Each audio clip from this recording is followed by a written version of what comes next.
Good evening, everyone, and thank you so much for being here on behalf of Combined Jewish Philanthropies. My name is Sarah Abramson, and I have the great privilege of being CJP's Senior Vice President for Strategy and Impact. Welcome to this amazing RSIP event. I want to thank the Ruderman Family Foundation as our co-sponsors of RSIP, and particularly Molly Silver, our manager of this incredible project. Tonight, we have the opportunity to come together to talk about an issue, a thing, a part of all of us, a part of my family, and I'm sure a part of your family, and certainly a part of our community that for so many years has gone quietly into the darkness. We're here to talk about an unquiet mind, but the issue of mental health, really the health of our mind, if you reverse those words, just that simple trick. Mental health, health of the mind, has been something that sat in the shadows of our Jewish community for so many years. And there are so many reasons to be sad, devastated, to feel the pain of this COVID world and this COVID moment. But I do have to say that one of the small silver linings has been that our community, like many communities, is being forced to reckon with this moment of mental health and the health of our mind. CJP recently partnered with the Cohen Center at Brandeis and many other federations across the country. And we found, like so many others, that the health of our community in terms of how we are experiencing this moment in our minds and in our bodies is devastating. And in particular, we found that over 50% of young adults in our community are saying they are isolated, they are lonely, and they are even in the most extreme forms, some having suicidal ideations. So we are talking about feeling sad, we are talking about clinical diagnoses, and we are talking about the role and the responsibility of our community to come together in this moment. CJP as a federation is not a direct service provider. We cannot solve individual stories of mental health, of challenges, of emotions, but we can recognize them and we can validate them. And tonight we have the opportunity to hear from people who have dedicated their life's work through art, through literature, through science, and through study, all of which is something that we at CJP can offer to you in partnership to hear about and to learn from. This is the beginning of a journey for our Jewish community, but for thousands of years, we have seen issues, we have seen parts of our own identities that we have turned away from. We have taken the quiet and allowed them to become unquiet. So thank you to all of the rabbis on this call who have been a critical part of RSIP from its beginning, and to so many people on this call who dedicate their day in and day out to thinking about this issue in our community and beyond. One of those people is trustee of the Ruderman Family Foundation, Sharon Shapiro, and she is an amazing colleague to us at CJP, an amazing friend, an extraordinary philanthropist, and somebody who we learn from day in and day out. Sharon has not just awoken to this issue, but has instead been living with and thinking about mental health and disability for so many years. Sharon, it is a privilege and an honor to call you a friend. I am inspired by the work that you and the foundation do, and I'm glad to welcome you here tonight. Thank you for being here, Sharon. Thank you, Sarah. I'm very touched by your words. Good evening. On behalf of the Ruderman Family Foundation, I'm delighted to welcome all of you to Unquiet Minds in a Quiet Time, Insights on Mental Health, Resilience, and Community. A few years ago, our foundation noticed a rise in the cases of mental health challenges in the greater Boston Jewish and secular communities. We felt a duty to address this issue because there was and remains a significant need that was not being met. The Ruderman Synagogue Inclusion Project became the leading platform for our community. RSIP took the lead in supporting their fellow congregants and began working on breaking down the stigma surrounding mental health. In response, congregants began to support the families in their synagogues who were dealing with mental health challenges. No longer would they let a day go by and not address a crisis that had been ignored in the past. As we still find ourselves in the challenging times of COVID, I continue to be impressed by the number of synagogues, rabbis, and congregants who work tirelessly to provide an incredible array of mental health information virtually to support their congregants and community members. Some of their programs include a 5-part webinar on spirituality and mental health, a conversation about dealing with ongoing uncertainty and anxiety, a webcast series called Panim El Panim, Face to Face with Loneliness, a mental health resource guide, seminars, and podcasts on mental health, just to name a few. It is incredible to see the creative, innovative, and much needed programming coming out of our synagogues, which has helped and will continue to help so many people. I would like to personally thank Molly Silver, the manager of the Ruderman Synagogue Inclusion Project. She has brought innovation, diversity, knowledge, and kindness to our work. Without her, this work would not be possible. Thank you to Sarah Abramson from CJP, Dr. Kay Redfield Jamison, and Daniel Jackson for being here tonight. And thank you to all of the RSIP synagogues for the incredible work you are doing. You provide an extraordinary example for all of us.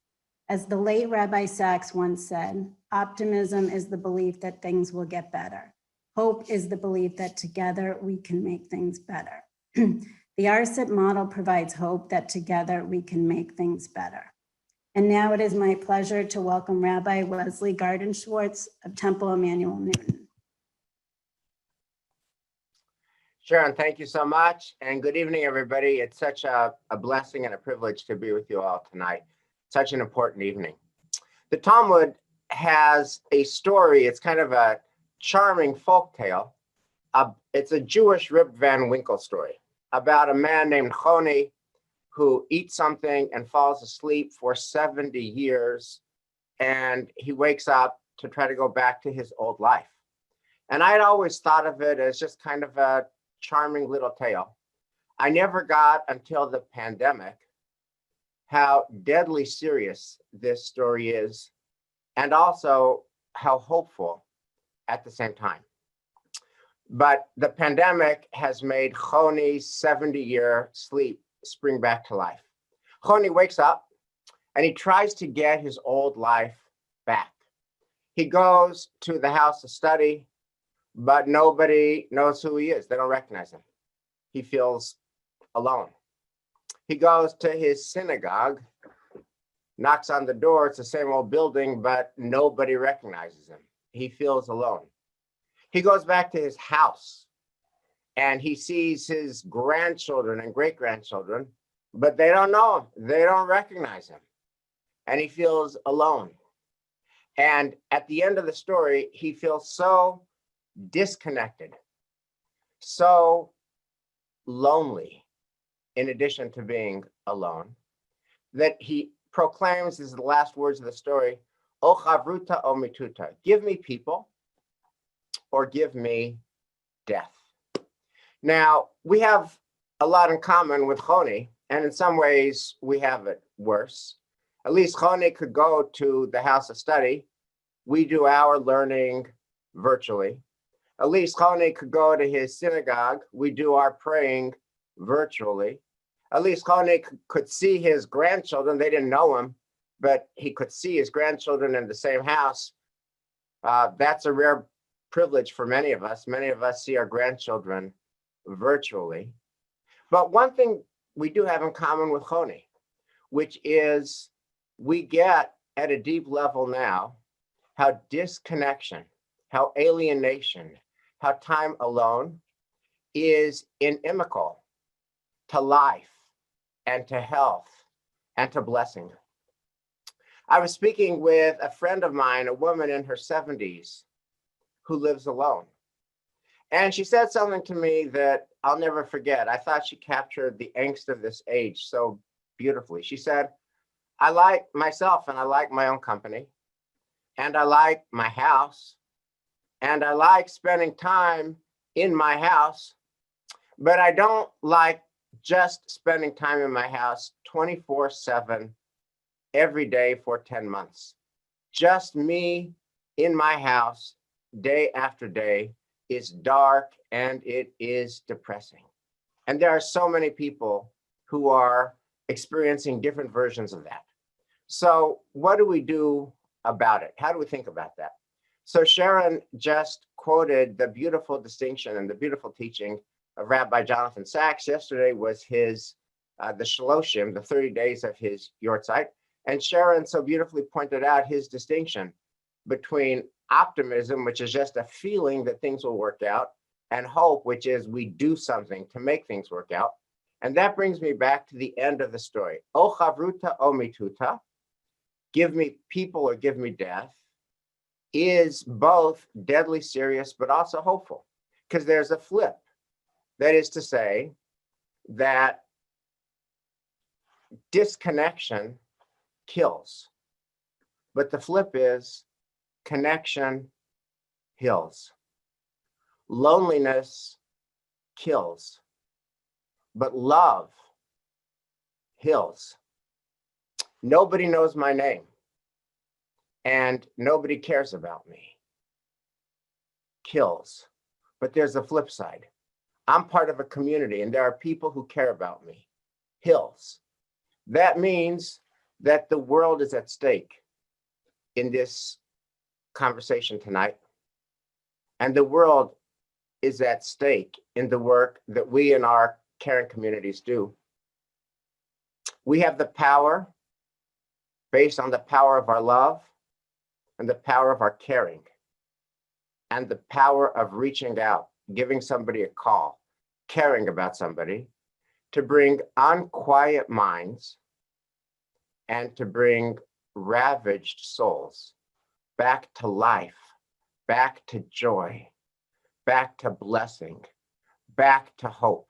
There is nothing more urgent in the world than the work that we do. May God be with us so we do it well. Thank you. Thank you so much, Rabbi. As always, both a balance of recognizing us in this moment and an understanding of the privilege and responsibility that is on all of our shoulders. I couldn't help but think when you were telling that story about the amazing tension in our tradition and in this moment between a return to the old and an invigoration of the new. And one of the things that RSIP and the Ruderman family together have really taught me over the years is that it's never about a return to normal. It's about an embrace of the tapestry of what a new normal might be. And so it is my distinct pleasure to welcome to our conversation our speakers this evening who will be in conversation. Their art, which is their words and the academic prowess that they bring to the stories that they tell, really need no introduction, but I will enjoy speaking about them nonetheless. So welcome to Professor K. Redfield Jamison, who is the Dalio Professor in Mood Disorders and Professor of Psychiatry at the Johns Hopkins School of Medicine. She is co-director of the Johns Hopkins Mood Disorder Center, as well as an honorary professor of English at the University of St. Andrews in Scotland. She is the co-author of the standard medical text on bipolar disorder and the author of the national bestsellers, An Unquiet Mind, a memoir of moods and madness, Night Falls Fast, Understanding Suicide, and Touched with Fire, Manic Depressive Illness and the Artistic Temperament. Kay Jamison was a 2018 Pulitzer Prize finalist for her biography of Robert Lowell, Setting the River on Fire, Genius, Mania, and Character. Dr. Jamison is a fellow of the American Academy of Arts and Sciences and the Royal Society of Edinburgh, and a recipient of the Lewis Thomas Prize, the Sarnat Prize from the National Academy of Medicine, and a MacArthur Genius Award. Thank you so much for being here. Dr. Daniel Jackson is a professor of computer science and a McVicker teaching fellow at MIT. He is also a photographer whose Resilience Project was featured on NPR and PBS and published as a book, Portraits of Resilience by MIT Press.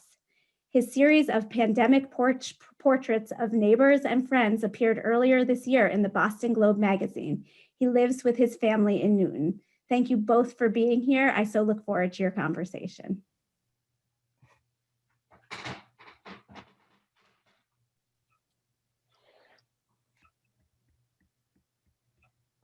Thank you so much, Sarah, for that generous introduction. I'm so excited to be joining Dr. Jamison here today, and very grateful to the Ruderman Family Foundation and Sharon Shapiro, to all of the organizers, especially Molly Silver and the CJP, for supporting this. It is an enormous honor and a privilege and a delight to be interviewing Kay Jamison today. I've long been an admirer of her books, and to meet her in person, or at least as in person as we can be nowadays, is really a thrill for me. So I thought I would start opening our discussion with some comments about your life, Kay, that will perhaps help to introduce you in case there's anybody on this call who doesn't already know all about you, and to connect it to the rather strange time that we live in. So in your life, you've met with quite enormous professional success. You founded the Affective Disorders Clinic at UCLA, which was one of the first to focus on bipolar disorder. You published a definitive textbook, which my friend and psychiatrist, Bernie Levy, tells me he has no doubt is the very best book in psychiatry. I actually have it right here. I have to say, I've tried to read all of your books, but this one, as you can see, is quite a tome. And not being a psychiatrist or psychologist, I haven't actually finished it. Perhaps you'll forgive me for that. You've written more than 100 papers. You have a huge following for your poetic and inspirational writing. You have a slew of major awards and honorary degrees. And your life has been full of personal joys too. Perhaps you'll forgive me for saying that in today's parlance, you've had a privileged life with loving family and partners. You've had excellent schooling. You've had the company of remarkable people, including famous scientists such as Jim Watson, the discoverer of DNA, and former President Jimmy Carter. And yet at the same time, your life has had more than its fair share of tragedies. At a young age, the dark clouds of depression began to form, and full-blown mental illness emerged in your 20s. You struggled with bipolar illness for decades. You survived a suicide attempt. Your first marriage broke up in the wake of your illness, and you lost a young love to a sudden heart attack, and your second husband, Richard, to cancer after a long illness, about which you wrote a very moving memoir. So your life itself, in some sense, is a reflection of your bipolar illness. It's a combination of these extraordinary highs and these very deep lows. And I'm wondering if it's far-fetched to think that in some sense, our whole country is also having a similar kind of bipolar experience. And we welcome, for many of us, the good fortune of returning to having more time with our family, being able to focus on what matters. We don't commute anymore. We have more time to ourselves, for many of us.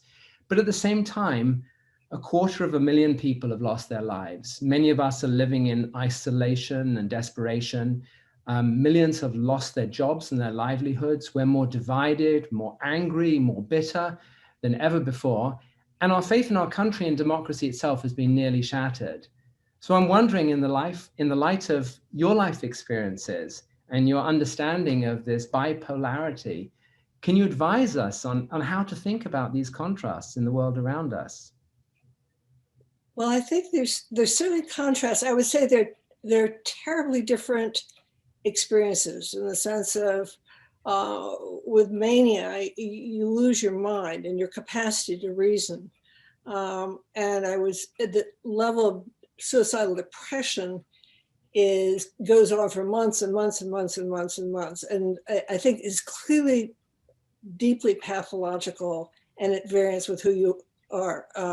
I think that what the rabbi was saying is so true, is that what we're experiencing now is it's at variance with what it means to be human, to lose your contacts, to lose your belief in your government's competence and caring, to lose the ability to be able to reach out to people, which is devastating in a very different sort of way. But I think the pathology of severe mental illness is quite a different experience. I think what the country's going through is just incredibly awful, and on top of the awfulness is so much of it's unnecessary and has been inflicted in a terrible way. But I also believe in what was being discussed before, is that one of the things that I do when I spend a lot of time on college campuses, because the average age of onset of bipolar illness is 18 or 19, so it's right around the college age. And I spent a lot of time talking with college university students about what it's like to be psychotic, what it's like to survive the suicide attempt, the terror of going forward, the shame of what's been very public very often. And, they ask kind of like, what do you suggest? And I always say, start with the fact that it's hard. You just have to step back and say, before you go anyplace, it's really, really hard. Because once you acknowledge that it's hard, it takes away from the notion that everything should be so easy. And I think a little bit of what we're going through now is the idea is that we've had it very soft in a way. And now we're in a situation where maybe we don't have the reservoir to deal with it. Not that one should be able to deal with it, but it's a hard situation. So in some sense, you're saying that what we're experiencing now is a very difficult and painful experience, but it's a normal human experience, maybe more extreme than we've experienced in our lives. And that makes me want to ask you, so do you think a way to characterize the kind of mental illness that you've written about is that in some sense it's a detachment from the normal human experience, and that people who experience mania and severe bouts of depression are in some sense disconnected from their humanity? I think that's true. I'm not sure that that's what defines the experience, because I think what defines the experience is it's just sort of raw suffering in the case of bad depression. And when you're psychotic and you realize at some point you've completely out of touch with reality, I think you're so caught up in the terrible aspect of that whether or not you're disconnected is not irrelevant, but it's sort of at that moment the least of your problems. Where it becomes much more relevant is when you're beginning to recover and get better, and you begin to realize how far from home you are and have been. So let me ask you on this question of this sort of spectrum of human life experience.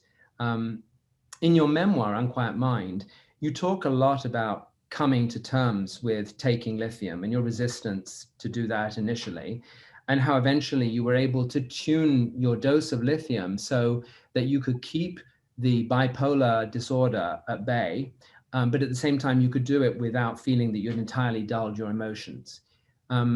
You are a psychologist, a professor of psychiatry and a scientist, and you've written that conditions such as depression have to be understood as mental illnesses, and that anyone who would treat such a disorder without medication should be regarded as engaging in malpractice.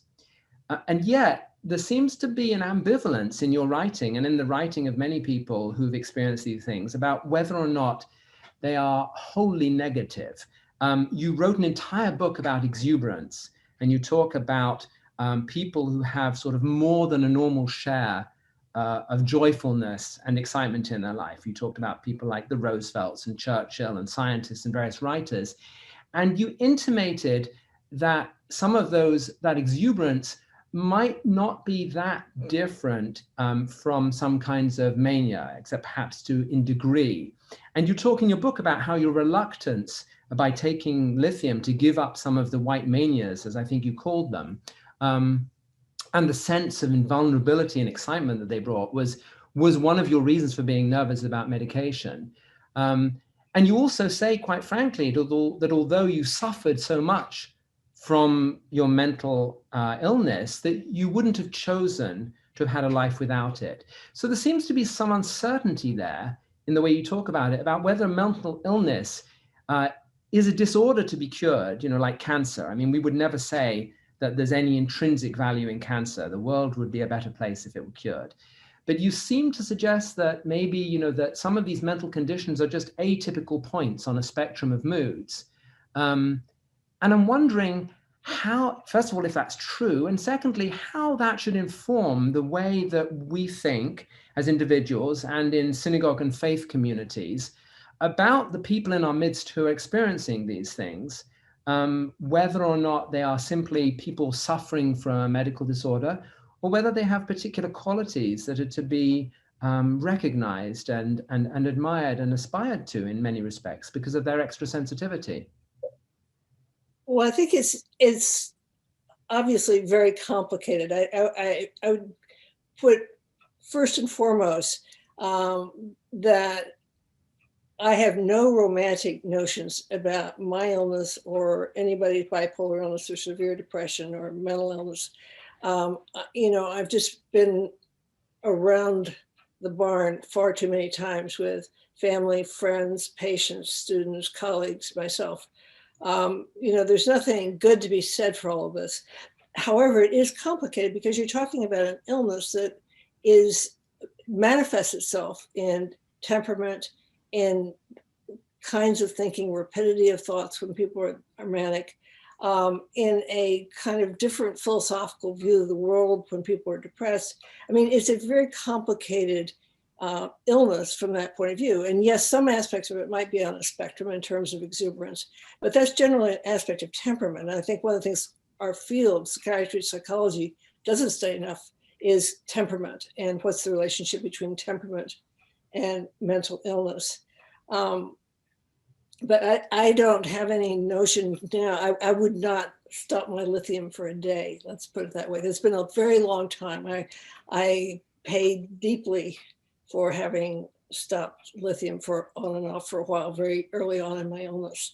And it nearly cost me my life. It cost me a lot of years of my life. So I don't have any notions. But the nice thing about science and medicine is that they move on. When I was first prescribed lithium, people were given very high doses of it. And, so it was deadening, and it was hard for me to read and think, and, all sorts of things. But as I say, science does move on, and people figured out people could be kept at much lower levels. And that makes all the difference to me. And, I think millions of people who have this illness. I'm very lucky that I respond to lithium, maybe 50% of people don't, but people who do respond to it and respond well, I think are very lucky.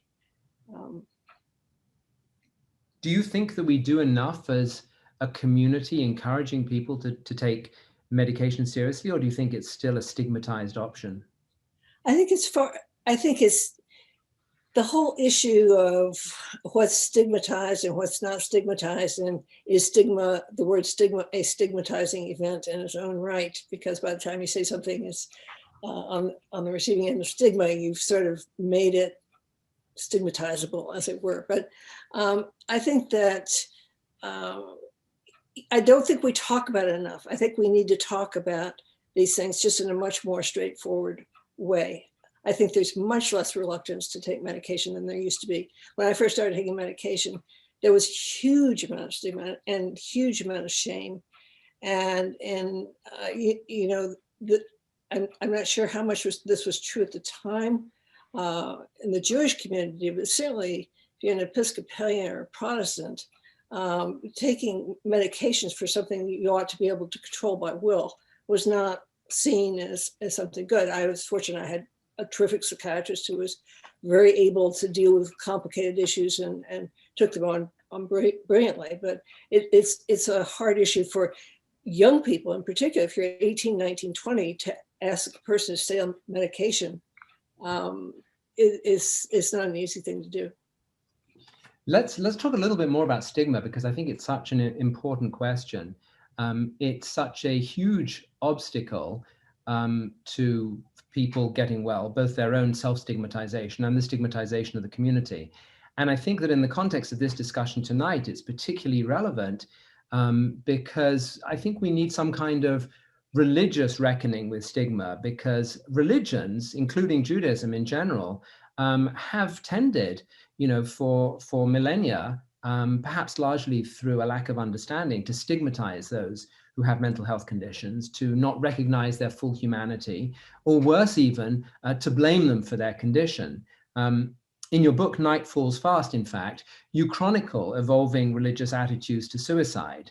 And it seems that, there might be a very, very small silver lining there, which is that to some degree, you talk about how the stigmatization of suicide perhaps persuaded some people not to take that awful step.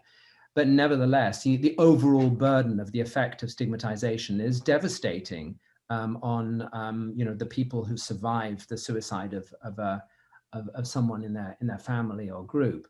So in all these respects, stigmatization of not just of suicide, but of mental health conditions. How do we think about this? And I know that, we'll hopefully have a chance to talk about this a little bit more later, but in your own thinking about religious life, because in your books, you talk very fondly about your Christian observances, how do you balance, the power and consolation of tradition with the need to go beyond old categories that now seem limiting and even damaging in the way they might shape the way we think about these things? Well, again, I think people change. And I think, I would say I'd probably more of a sense of being a Protestant than a Christian, to make that distinction.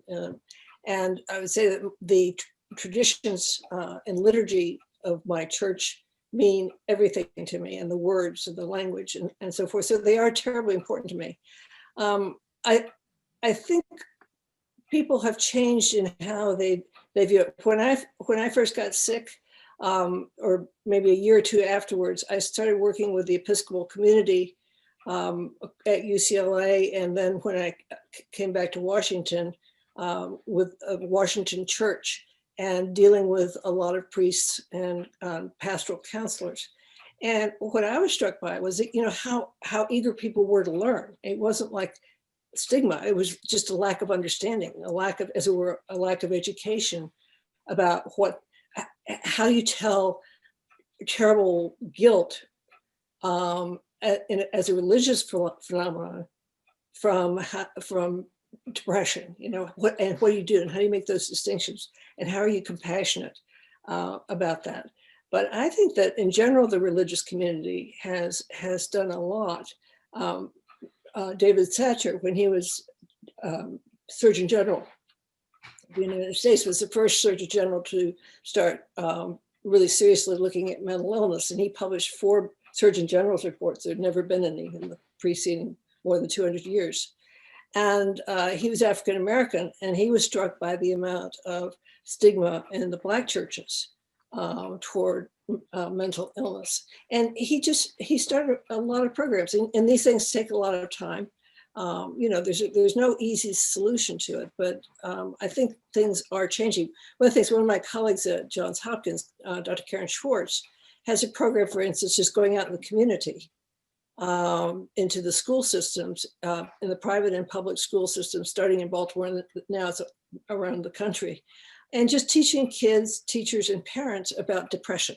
No big hoopla, no big song and dance, just these are the symptoms of depression, really treatable, really important to get it treated early, potentially dangerous, but this is what you need to know. And it's just very straightforward, talking about some of the science of depression and what the symptoms are and what the treatments are. It's been hugely successful. And I think that just getting some knowledge out there, and I'm struck on university campuses, it's not that there isn't stigma out there in universities, but how better educated people are. They get on the internet and they start reading up about symptoms and treatments. It's interesting you mentioned universities, because in my own experience of putting together my book, Portraits of Resilience, interviewing students and faculty who had experienced depression in particular, one of the things that struck me most was that, particularly amongst the students, how self-stigmatizing they were. They carried an enormous burden of shame. And I maybe we'll have a chance to talk about this later, but I felt that in telling their stories, it gave them an opportunity to sort of confront the negative stories that they told themselves, those blaming stories that they actually knew in their heart of hearts not to be true. No, I think that's absolutely true. And of course, that goes with depression. It also goes with being young and everybody else around you is healthy physically and mentally. And so it's a very, very difficult situation. But one of the things I tell students after just saying, look, it's really hard, you got to get used to the fact that it's really hard, is that you can pull so much out of this once you're over being depressed. You can learn so much from it. You can give back to societies and to your friends and family and so forth. You will understand so much more about life and yourself and compassion and suffering. And so you pull from it. You're not going to be able to pull from it now when you're depressed, but later you can, and you can give back. And I think that sense of purpose saves an awful lot of people. So I'm very interested that you said that, because you seem to be, at least in response to the question I asked you before about depression as a medical disorder versus a kind of special, a temperamental quality, you seem to be resisting the conclusion that people who've experienced these things somehow have something unusual to offer. But I think anyone reading your books would imagine that you as an individual have obviously something extraordinary to offer, and that part of your ability to do that is because of the experiences you've had. So do you think that as a community, we should be trying harder to learn from this depth of insight that those who've had this terrible suffering have acquired through their suffering? I certainly think that, to the extent that people can pull something out of it, absolutely.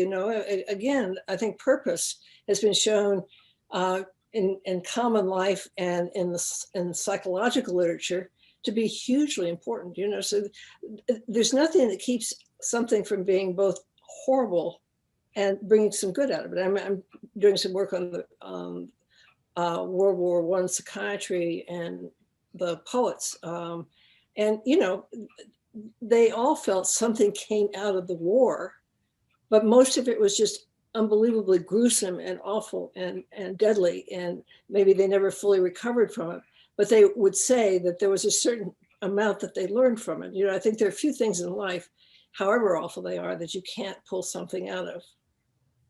But does it mean perhaps that as we think as synagogue and faith communities of how we relate to those who have mental health challenges amongst us, that we should, rather than perhaps a kind of natural but insidious tendency to sort of condescend when we think about people who might be the victims of these conditions, we should actually be looking at them not only to inform us about their conditions, but to bring some of the wisdom of adversity and the challenges in life that they have that maybe other people don't have.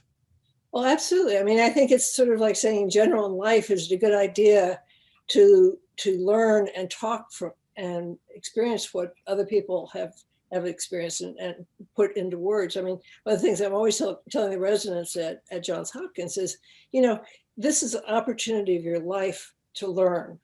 Your young doctors ask patients questions. And if it means an extra 15 minutes of your time, sit down and say, okay, I know people say racing thoughts. Do you have racing thoughts? Most people have no idea what that means.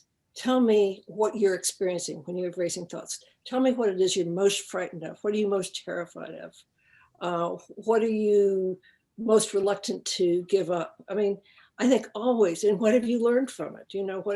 One of the things that's unusual about mania and depression, for example, is that if you look at the content of delusions and hallucinations in both depression, severe depression, psychotic depression, and psychotic mania, religion is at the top of both depression and mania. So there's something in the content of what comes out when people are ravingly psychotic or the most despairingly depressed, that somehow religion alone can provide the language and the metaphors for what people are going through. So there's always been a link between religion and the expression of madness, as it were. So do you think that we should be making a greater effort within our communities to surface and make these discussions more open, to engage people and encourage them to share their stories? You quote this wonderful line from Robert Lowell, I think in Unquiet Mind, why not say what happened? And indeed you say what happened in your books. And in so doing, you bring solace and encouragement to a lot of people and a deeper understanding to people who've not had those experiences. And as we know, the telling of the story, is also a cathartic influence for the person telling the story.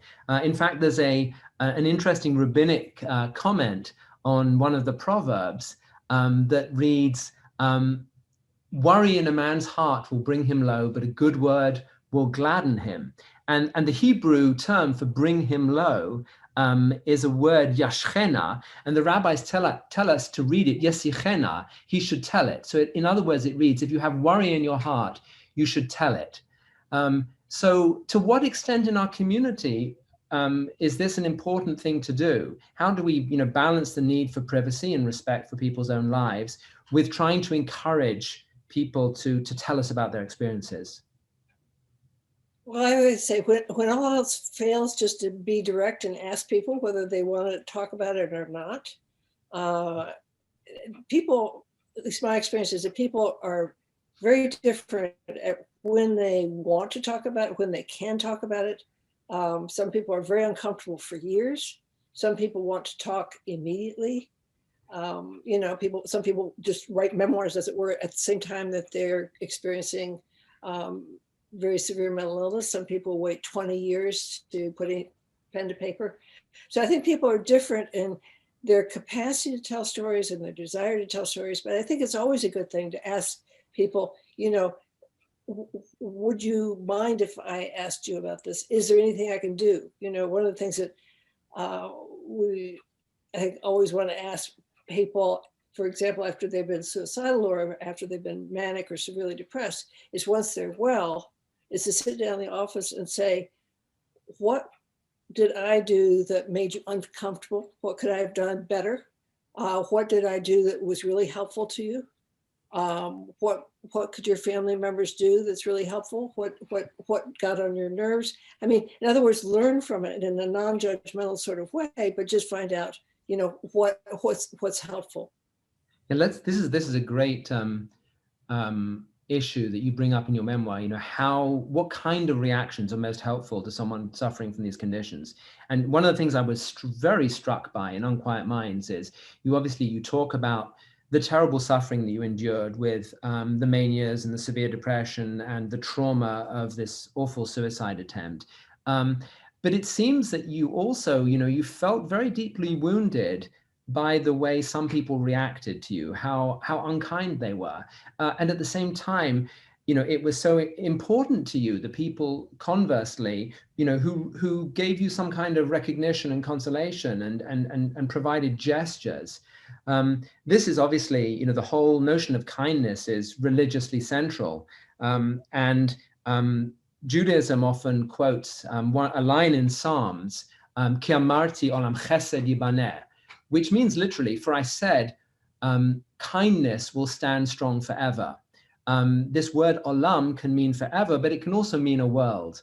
And there is a different interpretation in Hasidism of this line, that it could mean instead, for God, made a world of kindness, that sort of kindness is somehow at the very center of our world.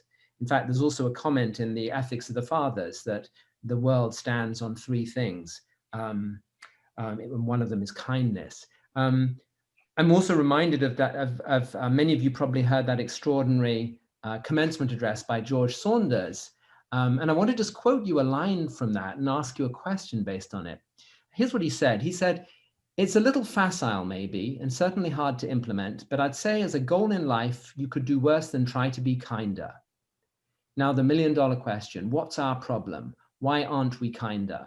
So let me ask you, what do you think? What is our problem? Why aren't we kinder? And how can we become, a kinder people, a kinder community, a kinder country?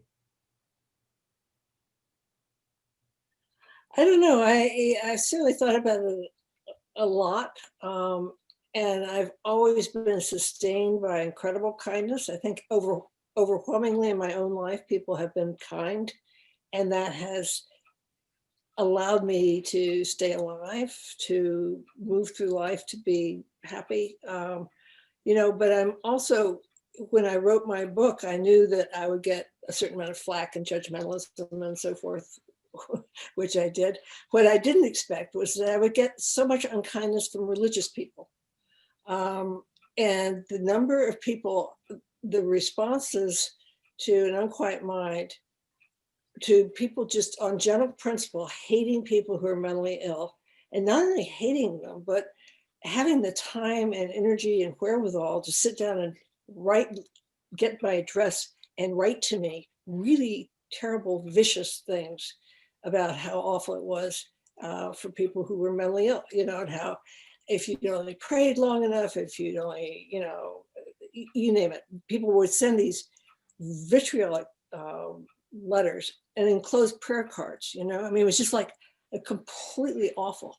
But for all of that, and it was really terrible, and the level of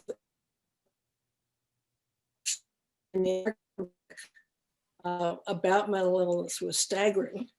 The level of kindness, and I would say in general with my colleagues, for example, just overwhelming kindness and family and friends. So I have an enormous amount of support. It's just one of those things where a lot of really terrible reactions and kind reactions. And I don't know whether you put in kindness into people who aren't kind. I don't know whether it's the capacity to feel empathy. And if you don't have that capacity,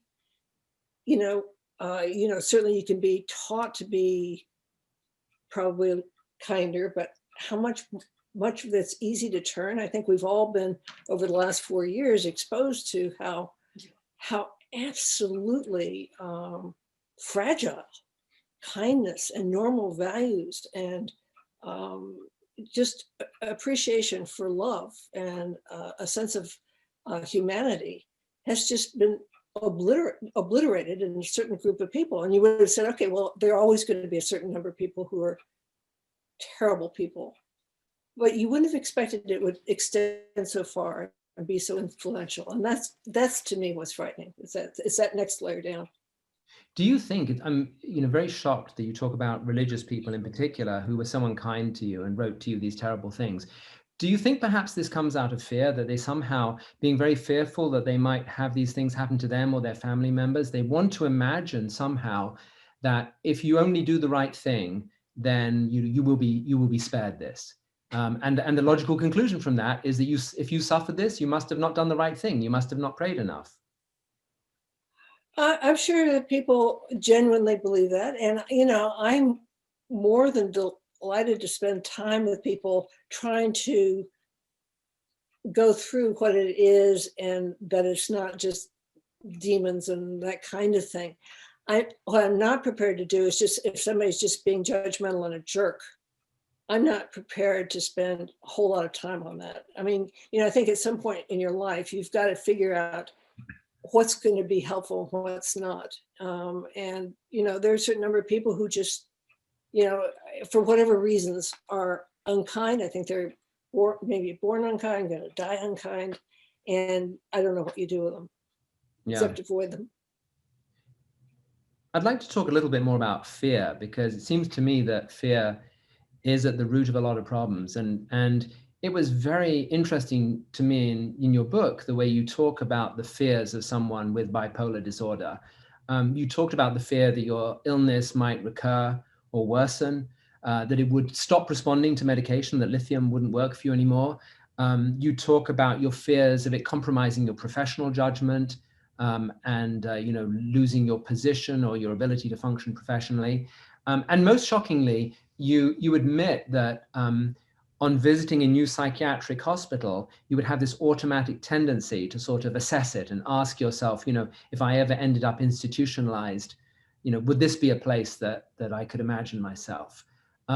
Which was extremely deeply shocking. And it seems to me that fear is in some respects the most damaging emotion in our lives. It holds us back from who we are. It prevents us becoming what we want to be.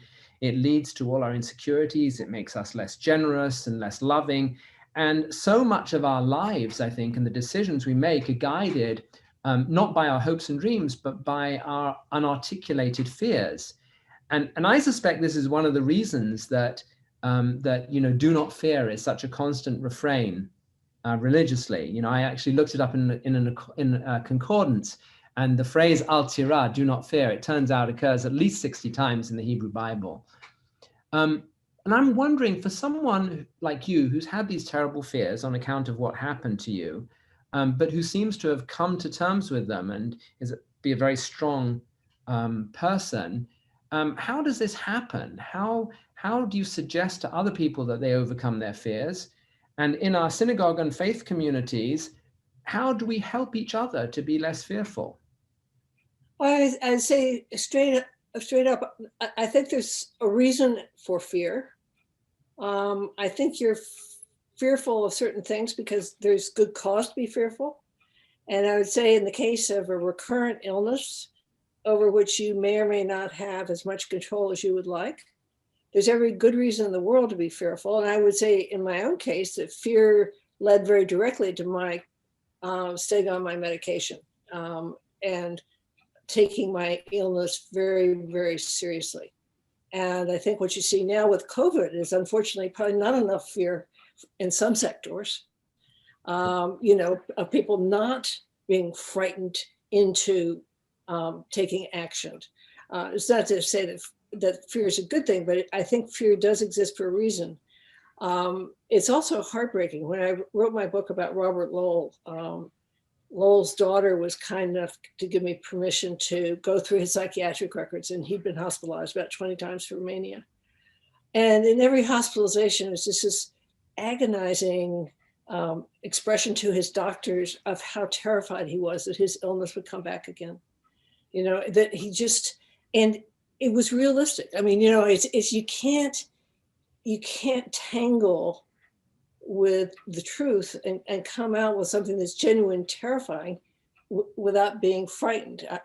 But the other side of that is I think you learn to live with your fears, to learn what you can from them in terms of adjusting your life and lifestyle, not staying up so late. For example, if you've got mania, there are certain things you can do that are motivated by, at least in my case, sheer terror, that I do certain things that maybe most people wouldn't do because of fear. On the other hand,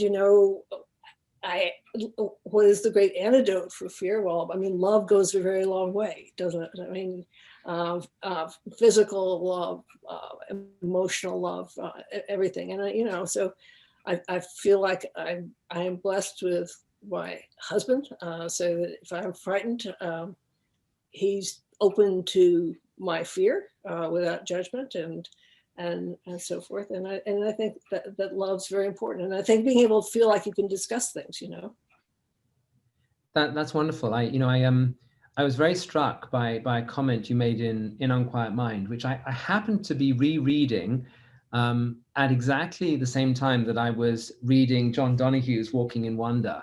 And you'd said the following. You said, in talking about how you survived your high school years, you say, I aged rapidly during these months, as one must with such loss of oneself, with such proximity to death, and such distance from shelter.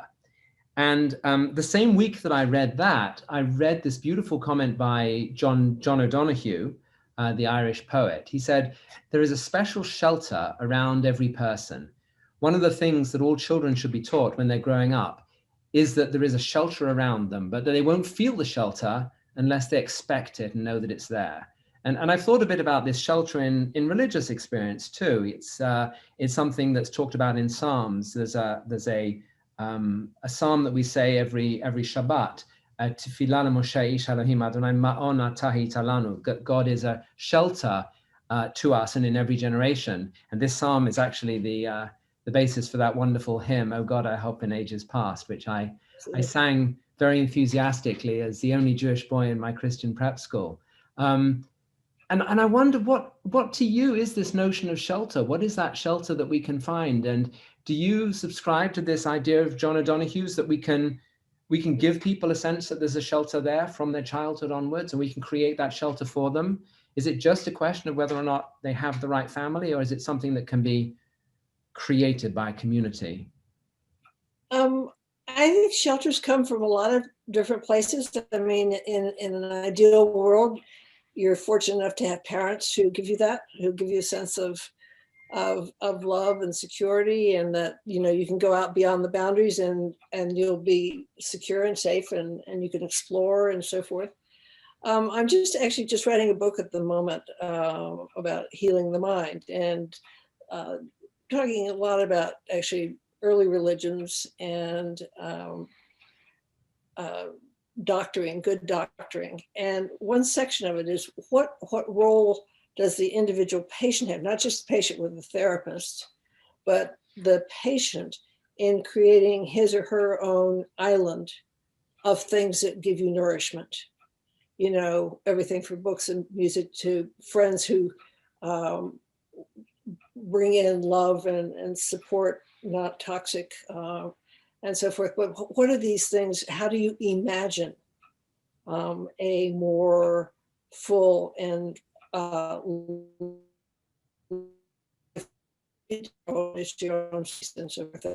children do that perhaps instinctively. And, I think you have to draw from, you've got to be like a magpie. And if religion is important in doing that, great. If music is important in doing that, terrific.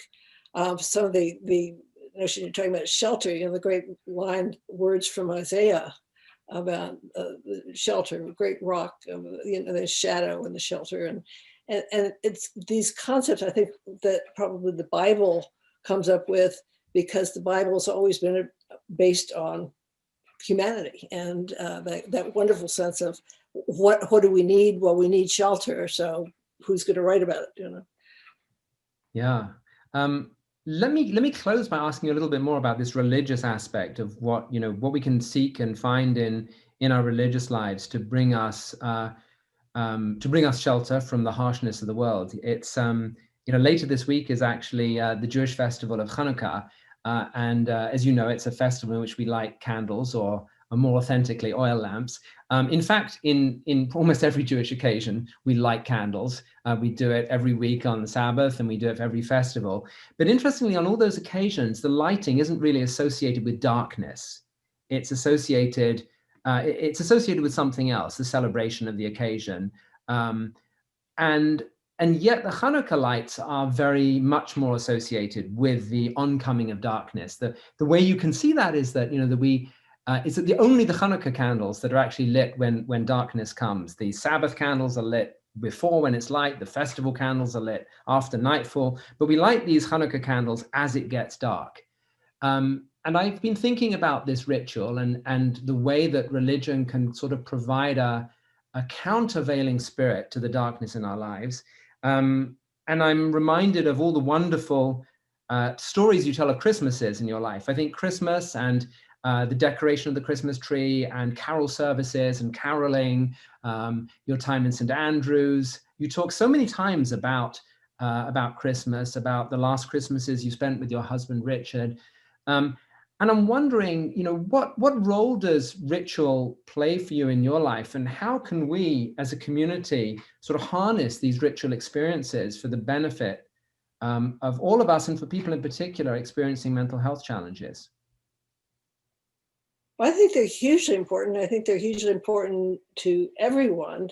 And that when people don't have those rituals that have some symbolic meaning just above and beyond this kind of concrete living daily life, you're much the poorer for it. And I think that the whole notion of there are certain things that you can do to hold off the dark. One of my favorite scenes in literature is in T.H. White's great book, The Once and Future King. And just pure tragedy of King Arthur. I mean, just unrelenting tragedy. And at the end, the old king is dying from wounds from his son. And he calls in a young page, and he gives candle to the page, and he tells him the story of Camelot. He tells him the story of the Round Table and how there were these people who believed great things, and that you could affect the human spirit and so forth. And then it fell apart, and then the evil side came out and so forth. But it was glorious. And he gives him a candle, and he says, will you take this and tell people about Camelot? And the page says, it will burn. And it's that notion of there will be that continuity of beauty, beliefs, idealism, ideas that will continue on. And I think that's just terribly important, every manifestation of that. I think that's wonderful. Unfortunately, we're running out of time, but that's such a beautiful place to end. This metaphor of carrying the candle, and it's very appropriate for Chanuka too, because there's an religious idea in Chanuka that we light one candle for each household, as sort of representative of our light together, and one candle actually every night for each household. But there's also a practice that every single person should light their own candle. And so I think that it's wonderful that we think that in the light of everything you said, that we all go out with our candles and we all bring some more light to this world. So thank you so much for this incredibly inspiring discussion and for your time tonight. It's been such an honor and delight to talk to you. Thank you. Thank you. Thank you for a wonderful interview. Thanks. Thank you, professors. We can't thank you enough for spending this evening with us and bringing light into our dark homes this evening. And I will think of both of you when we put our Hanukkahs or menorahs in our windows with my family, with my children, each lighting one. And I'm going to think about the fact that we are in a shelter, and I'm going to think about the fact that we're going to radiate out and accept the fear that we're all feeling, to see that as a kindness and as a part of our connection to this community. I've learned that from both of you this evening. So thank you. I hope that for those who are listening, if you feel like resources would be helpful to you, we are putting a number of them in our chat right now. Please copy and paste them and we will send them after. As we heard from Professor Jamison, we need to talk honest and openly about this. We need to use art mediums like those that Professor Jackson, you have shared with us in our community here in Boston. And we will continue to be in conversation with all of you in our synagogue community and beyond. Have a wonderful evening. Happy Hanukkah, and thanks for being here tonight.